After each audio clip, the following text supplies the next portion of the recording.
Want to know the truth about carpet warranties? Well, I think you'd probably better sit down.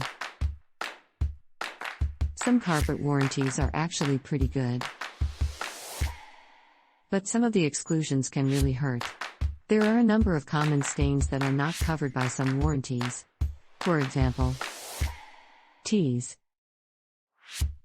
mustard, bleach, and drain cleaners. And there are some I hate to even mention. And carpet manufacturers can deny a claim for other reasons, such as heavy foot traffic and even matting or crushing. Warranties may also be voided if you don't vacuum often enough. Or if you don't have your carpet professionally cleaned, at least every year or so. Let's face it, warranties are okay, but to keep from chasing your tail, just to get the most life out of your carpet. When you have stains, or it's time for a deep cleaning, it pays to call a pro.